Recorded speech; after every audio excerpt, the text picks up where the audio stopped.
They say you are what you eat, so I don't eat chicken feet. But I love me some of Grandma's pickled beets. Well, cut it up, put it in the pan, throw it over your shoulder and see where it lands right here in Farmer's Kitchen. Maters, taters, beans and corn, the cows in the barn and the sheep's been shorn, kids in the barnyard chasing Grandpa's chicken. Spices, slices, cuts and dices, gonna slash your grocery prices right here in Farmer's Kitchen. Help you grow your garden good with recipes to suit your mood. Try some grub you've never tried before. Smash it with a wooden mallet, gonna educate your palate. Right here in Farmer's Kitchen, in Tim Farmer's Country Kitchen. We're gonna cook something good now.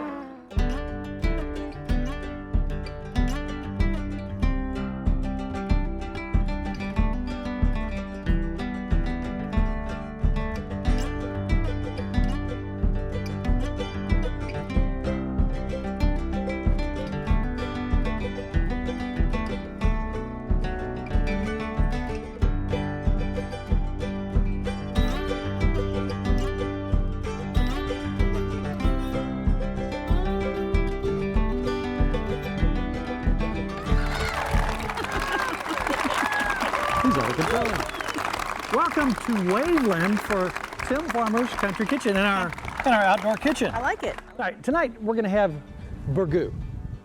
How many people know the history of Burgoo or know something about it? Anybody? There are so many stories, it's almost ridiculous. So if you really start doing some research, most people claim it's from Kentucky. Illinois has some folks that says that's where it came from. They can't have it, it's ours. So anyhow, Burgoo, the word Burgoo, where'd it come from? A lot of people think it's, you know what ragu is? A French thick stew. Now you start looking back and you start trying to find some history and trying to nail it down. It's really, really tough. There's supposedly, you remember Morgan's Raiders who came through during the Civil War? He had a chef, a French chef with him. And they couldn't get any meat, they were having trouble. So they went out and shot crows and blackbirds. Now their chef was a Frenchman. His name was Gustave Joubert. Now this guy, there's all kinds of stories about this guy. They said that at some point he was actually cooking after the war for Buffalo Trace. He would make his famous Burgoo there. Now some people say he had a speech impediment, and when he said bird stew, it sounded like Burgoo. Other folks said that they didn't understand his English and that it was. Anyway, it's kind of a mystery. But this cat, this Gustave, he was the one who started this supposedly, and he cooked for Morgan's Raiders when they were tearing through the countryside. They tried the stew, the bird stew, or Burgoo. They tried it, and it was so good, the officers ate it, and the enlisted men got none. Now that's just mean. But apparently it's fairly good, so we'll have to kill some crows and blackbirds next time. Let me check my pan. So, there are all kinds of rumors, all kinds of folks will argue and say that they have the best Burgoo in the world, but the main thing that to remember about Burgoo is you don't want walnuts in it. Yeah. So we'll have to watch for that. That's right. Now when Andrew Zimmern came, he heard I made Burgoo, and so he came down. He's a nice guy, and they had 1,500 people with him and we were standing out in the rain cooking Burgoo. And he said, well, I heard there's not too many rules, but it's more than one meat. Most of the time it's 3. If you really look back and start digging up the history, it's 3. Today, I've cooked me some rabbit down, okay? And I've cooked that down. What I did is I took my rabbit and I just browned it. And I cooked it in chicken broth. Salt, pepper, a little bit of bouillon, and then the broth itself came off of that. That's gonna be my base. Now I cook that till it's falling off the bone. That's gonna be part of my stew. How about some wild turkey? Anybody? You don't have to smell that, you know what that smells like. And I have here some of my venison, which I shot last year. If you watched, how many people watched last night's show? You recognize this from last week? We never made our soup. We never made our soup, so we're gonna put it in a Burgoo. So the ingredients are whatever vegetables you have. Now, many times this Burgoo, people would come together and whoever had, maybe in their garden, they had a good year for cabbage. Somebody else might bring some tomatoes. Somebody might bring some rabbit. Somebody might bring this, that, and they come together and they pop this stuff in the pot. And I think in the end, one of the rules they have for Burgoo, your spoon should stand up in it. Anybody like a thick, hearty stew like that where your spoon stands up? That's what I like, I'm just saying. I'm gonna put a little bit of oil in here. Let's go ahead and, Nick, if you want to squeeze in it, about 2/3 of it. 2/3. We'll get that browning. Now I do want to cook my deer meat. If it's ground, and in this particular instance, I didn't process this, so I want to make sure that it's cooked good. I will cook my venison mighty good. All right, now we're going to take our onions, which you got to have onions. I'm scooping my meat off to the side. Now the thing is, Burgoo, if you did it like they said in the books and you let it cook for 24 hours, and they usually have a big old cauldron, it would take forever. So that's the reason I already have the turkey pre-cooked. The rabbit is pre-cooked, it's falling off the bone. One time, years and years and years ago, I came in from work when I was working for fisheries at the Department of Fish and Wildlife, and I had caught an 8-pound trout, huge, monster trout. So I was carrying it up to the house, and Raoul, the next door neighbor's father, he was a French chef. I didn't know anything about this guy. He comes running up, hey, what you got? I said, I got a trout. What are you gonna do with it? I said, well, I don't know. I said, I was thinking about smoking it. Oh, no. So he took this trout, and I was cutting off parts and throwing them away. No. He kept the head, he kept the tail, he kept the fins. He made a stock out of it. He takes red wine, which you don't think about with trout, and I'm not a huge trout fan anyway, but he takes this magnificent animal and turns it into the best thing I've ever eaten in my life. And I don't have that recipe. After that, everything Raoul said, I watched. His name is Raoul Dupree. And so he started showing me all this stuff, and I was already cooking, crazy about cooking back then anyway. And then he starts showing me these sauces. You know, the French are all about the sauces. And so we became great friends. And then he took me under his wing and started training me. And, you know, would let me smell stuff, put his hand over my eyes, let me smell stuff. But he was a special human being.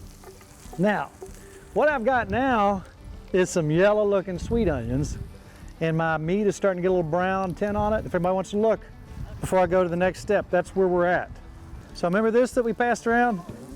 And I'm gonna pour some of this in here, and in a minute, you're gonna start smelling something. Now, do these look familiar? You remember us just a few weeks ago putting these up? You remember those? We took these off the shelf today. Now, I'm a big fan of tasting as you go. What this kind of cooking adds that you can't get inside is the smoky flavor. And I'm using all hickory. I'm using all seasoned hickory. Now, at this point, I'm gonna put our fresh tomatoes. Oh, you can't use tomatoes in cast iron? Yes, you can. I have put, again, I put some broth cubes in my rabbit. I always do that to get that good stocky flavor, and I don't like to put a bunch of salt in it because that has plenty. That's just meat and juice. All the bones are out. That's just meat and juice. Thank you very much. So this is ready to go. Thank you, Nikki. Oh man, it's gonna be good.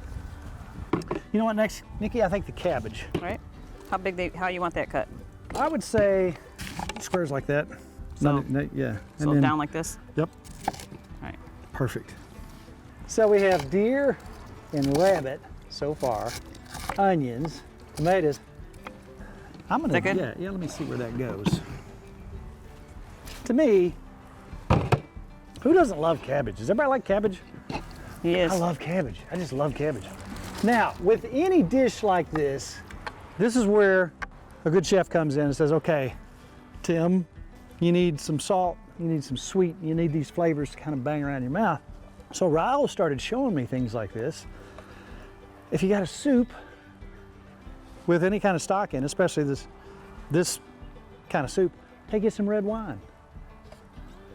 That's your tart, yeasty kind of taste. Then you want something sweet. So Nikki, do we have any red currant jelly? Shoot, we don't. I didn't think about red currant jelly. Does anybody have any red currant jelly on them? Anybody? Let me see. Do you really? Perfect. Perfect. Stand up. Yeah, you gotta have some of this. Now watch this. You think I can open this? You got it. Now you need a spoon, right? I need a spoon. How about, is there little spoons over here? Now watch what she's doing. How much She's you gonna want? put probably Let's put 3 of those in there. Then we're gonna do some red wine. Now that's Raoul, that's pure Raoul. The flavors, you've seen me do a condensed red wine with red currant jelly. Let me tell you what. And we're cutting up the other vegetables fairly small Do you want so your they'll turkey cook quicker. Yes, please. She's gonna drop that turkey in. That turkey's from Greenup County. He was out there minding his own business. I was hiding behind a bush, making all kinds of dumb noises, and he believed it. Are you ready for carrot stew? Throw them in. I'm ready. Now, there's one other ingredient here in a second that is the trifecta. Okay, when I did the red currant jelly, remember this. You're gonna be the most popular person at deer camp or wherever you're cooking any kind of stew. You got the red wine, you got the red currant jelly. What else do you need? That stuff is magic. Better than bouillon? Oh, yes. Those 3 things together are magic. Put a big old honking. That good? Yep, that's good. At this point, you better start tasting because we got a lot of things going on in here. So that also adds some more salt. Let's see where we're at here. Whoa, we got that part. So we have the basics right here. Just a few butter beans. You sure those are good? You want to put them all in? Yeah. It's up to you. It's okay. Sugar. You did not see this. Don't forget your sugar. Raoul had it in his pocket. He said it was against the law in France for a famous chef to have sugar in his pocket. But he did it. And he balanced it back and forth. You know, if you get something too salty, oh no, what are you gonna do? But the only thing you do, put a little sugar in it. That's good. Oh yeah. I make dip with it. It's good. So this is gonna give just a little bit of sweet that we need. Now the reason I put that in, it has a little vinegar in it, and it has that little tart thing that I was looking for in there. How many people have used chow chow in soup beans or, I love chow chow. You know what it needs? What? It does. Pepper would be good in Where's it. I Glenn like when you pepper. need him? I know. So now we're gonna let that cook a little while. If y'all wanna get up and stretch your legs, move around a little bit, we'll take a short break.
Bobby Joe Ellis. Yes, sir.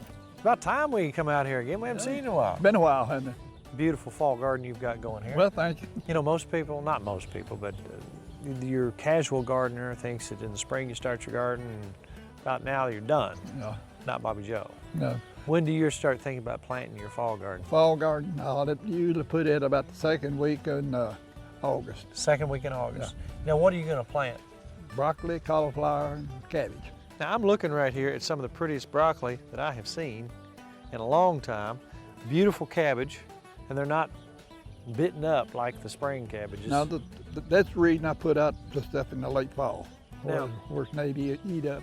Again, we're going to refer now to a segment that we did not long ago, the old-fashioned way to store your cabbage. You'll dig a hole right here. That was interesting itself. If you want to refer back to that. That's how you store it for winter. But this over here, cauliflower coming on, you still got a few tomatoes too. Yeah, that's still got tomatoes. And the cauliflower hadn't started producing yet. It's about 2 weeks behind the others. You introduced me to the poodoo bucket. Okay. and we've got alpaca and we've got sheep. And you talk about taking that manure, Yeah. put it in your rain bucket, and you get a pretty potent mixture of poodoo. After about 7 days, you can start using it. Now The you water will. have been using chicken. Right. I bet that smells good in the hot summertime. No. It Well, doesn't. run Lois out of here. And I may go back to the cow or something else after this year. Just a little ripe is what you Yeah, said? right. Yeah. But you say about every 3 weeks you'll come over here and pour some of that around the base. Yeah, so around the base of it. Yeah. So instead of 10-10-10, use chicken. Right. I like where you're going with that.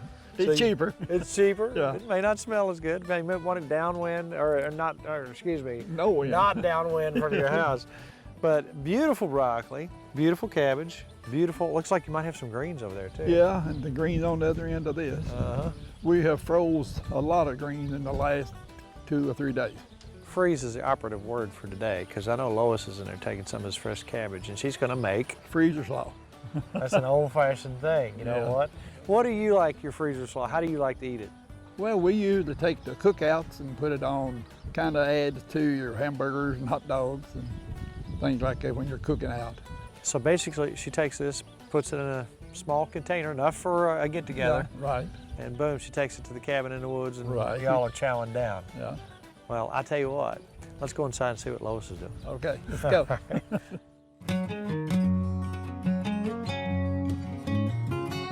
We're back in Lois's kitchen. I always love coming to your kitchen because it always smells interesting. There's always good stuff. Bobby and I were wandering around the garden, and he was showing me his greens. And so this is like the bonus part of today's. This is like the extra. These are greens, Right. and they're ready to go. This is like a serving enough for, what, 4 people? Yes. Tell me how you do that. Well, when we bring in lots of them to freeze, we wash them to begin with. Get the critters off. All right, get the critters off. Now you know they boil down to nothing. So he just keeps adding it and adding it and adding it until he gets a full container. Then you boil it down for a couple hours. And then we boil them for a couple of hours until they're good and tender. And then, of course, they have to cool. And then we bring them back in and drain them completely. Put it in quart containers. And you got that right there. That's right. And you said a little canola oil and salt and you're good to go. A little canola oil and salt is what I put in them. And You know what we I'd be don't doing. ever have any to throw away. What do you put in them? Bacon grease and onions and then a little more bacon grease. Well, I may have to try that someday. Just a little bit. I'm sure that's what my mother and my grandmother did. Oh, yeah, but Lord. I have a cardiac patient Yeah, husband, yeah. and they taught me how to cook with canola oil, and that's what I've done since '89. You do what they tell you to do. That's right. Because I'll probably have to go to the canola oil here for long because all the stuff I've been eating. Well, they told him not to eat eggs more than 2 a week. He eats 2 every morning, and has for a long, long time. Yeah. So Hey, man's got to do what a man's got to do. that's right. But the real reason we're here today, that was the bonus right there. That was a good bonus thing too, is freezer slaw. That's an old-fashioned thing. We're into that now that the cabbage is fresh in the fall garden. So we've been making some of that today and got a little more to make. And you know what I really like about this? First of all, you got all fresh vegetables to put in this. It's very easy and doesn't have a lot of different things in it. Now, how long have you been doing the freezer slaw? Oh, we've been doing freezer slaw ever since we've been raising a fall garden.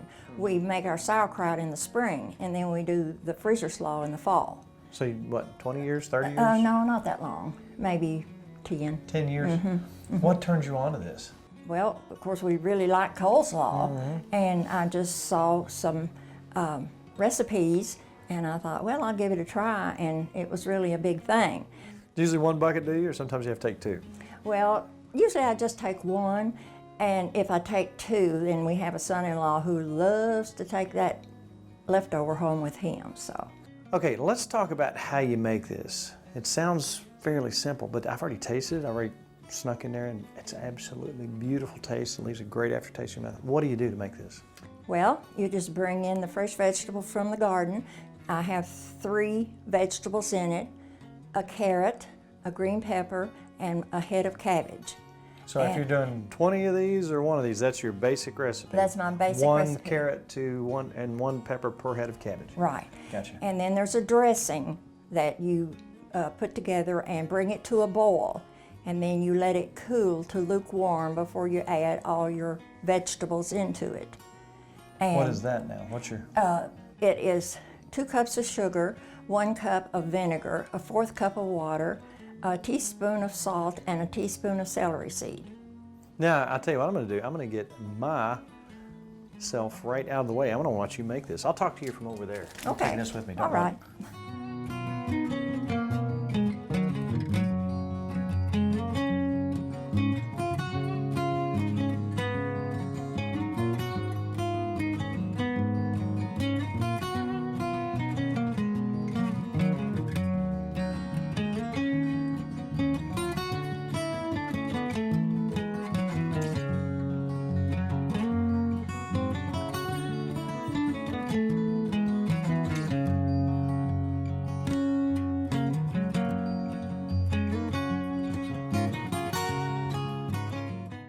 We're just talking. That smells fresh.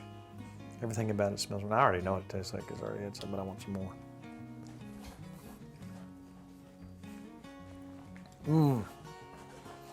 So once again, that's not to confuse. You let that get room temperature before you pour your stuff in because you don't want to cook your vegetables. Right. That way you get that fresh taste when you open this up. Oh wow, that is most excellent right there. Oh, thank you again. Your favorite? People love you, Lois. Oh, well, very good. They love your stuff, and we do too, so thank you very much. Well, you're welcome. Thank you all for being here tonight at beautiful, historic Waveland, next to the walnut tree. Nobody got kabukied. That's right. That's a good thing. Thanks for being here. And remember, if you want to be on our Facebook page, Nikki, is it impossible? It's really hard. How do you hit do it? Like. That's it? You like. I All got do that is hit down. like. I hit like. Now, also, how many folks here watch our show on YouTube? If you forget to watch it on KET. Several. Also, hit the little red button. That way, anytime anything new comes out, you're the first one to know. And now we're getting ready to have some Burgoo. Mrs. right. Farmer? That's right. Until next week, it's all about, You should make them say it. oh yeah, it's all about, Good times, good friends. and good eats. We'll see you next week with a brand new Tim Farmer's Country Kitchen.